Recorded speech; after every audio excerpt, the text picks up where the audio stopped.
इसी तरह चावल है या दीगर जो फसलें हैं उनकी पैदावार भी बढ़ी है। गन्ने के जो काश्तकार हैं, हुकूमत ने उनके लिए जो इस मरतबा जो बड़ा फ़ैसला किया और उनकी जो फसल है उसका पहले मुआवजा नहीं मिलता था। शुगर इंडस्ट्रीज़ उनका जो इस्तेसाल करती थी, मौजूदा हुकूमत ने इस अमर को यकीनी बनाया कि एक तो जो सरकारी रेट है उसके मुताबिक काश्तकारों को उनकी फसल का मुआवजा दिया जाए, और दूसरा ये जो रकम है, ये जो मुआवजा है उनका बर वक्त मिले। यही वजह है कि रवां साल काश्तकार, गन्ने के काश्तकार बहुत खुश हैं। और 73 साल में हमने पहली मरतबा देखा है कि 73 साल में किसी हुकूमत ने पहली मरतबा काश्तकारों के मफादात का ख्याल रखा है और काश्तकार इससे बहुत खुश हैं। 80 से 90 अरब रुपए जो काश्तकारों के वो शुगर इंडस्ट्रीज से जो मुंसलिक लोग थे उनकी जेबों में चले जाते थे, अब वो इस मरतबा काश्तकारों को मिले हैं। वज़ीर-ए-आज़म इमरान खान की मुलाकात भी हुई है किसानों से, किसान नुमाइंदों से वज़ीर-ए-आज़म हाउस में, और इस मौके पर उन्होंने किसान नुमाइंदों की जो शिकायत हैं, उनकी जो तजावीज़ हैं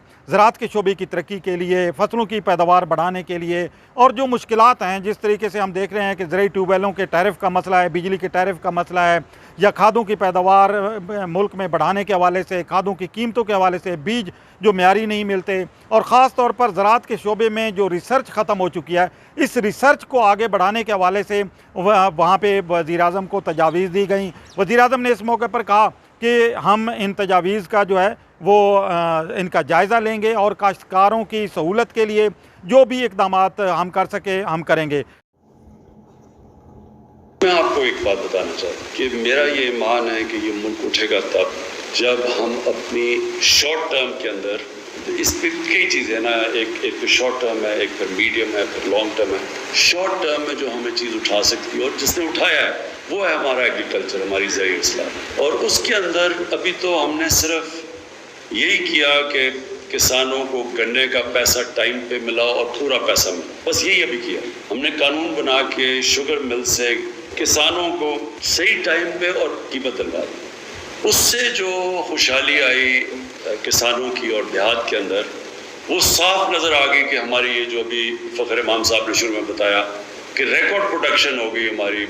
4 फसलों। दूसरी तरफ हम ये देखते हैं कि एक और चीज़ जो हम देख रहे हैं कि किसानों का इस्तेसाल होता है। मिडल मैन जो है, उनकी फसल जब तैयार हो जाती है तो उसकी फ़रोख्त के हवाले से उन्हें मसाइल का सामना करता है, खेत से मंडी तक अपनी फसल पहुंचाने में उन्हें मुश्किलात का सामना करना पड़ता है। तो इस हवाले से मिडल मैन का जो किरदार है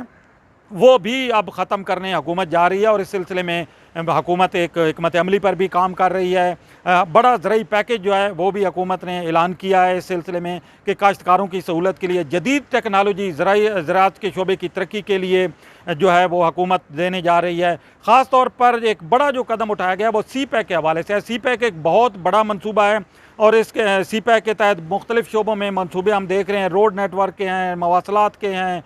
इसके अलावा एनर्जी के हैं, लेकिन पहली मरतबा ज़राअत को भी इसका हिस्सा बनाया गया। और चीन जो इस सिलसिले में ज़रूरी शोबे में बड़ी महारत रखता है, बड़ी तरक्की की है चीन ने, तो अगर CPEC में हम चीन की टेक्नोलॉजी से फ़ायदा उठाते हैं तो यकीनी तौर पर इससे पाकिस्तान की जो ज़राअत है वो भी, उसको भी फ़ायदा होगा, ज़रूरी पैदावार भी बढ़ेगी, फसलों की पैदावार भी हम बढ़ा सकेंगे, और ज़रूरी शोबे में ख़ुद किफ़ालत का जो हसूल है वो भी हासिल हो सकेगा। लेकिन ज़राअत के शोबे में ख़ुद किफ़ालत हम तभी हासिल कर सकते हैं जब हमारे काश्तकार जो हैं उन्हें वो सहूलियात मिलेंगी। ज़राअत के जो पुराने और रवायती तरीके हैं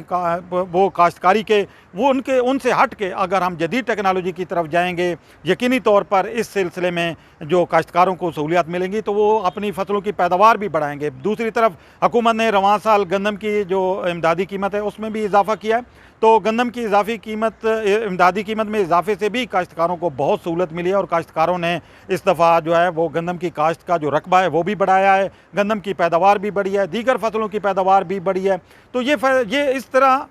काश्तकारों को अगर उनकी फसल का बेहतर मुआवजा मिलता रहेगा तो यकीनी तौर पर पाकिस्तान जो ज़रूरी मुल्क है वो हकीकी मानों में न सिर्फ मुल्क के अंदर जो ज़राअत की पैदावार है उसमें खुद कफ़ील हो सकेगा, बल्कि हम अपनी जो मसनूआत हैं, ज़रूरी मसनूआत हैं, वो जो है वो एक्सपोर्ट भी कर सकेंगे। इसी के साथ अपने मेज़बान साजिद फारूक को दीजिए इजाज़त। अल्लाह हाफ़िज़।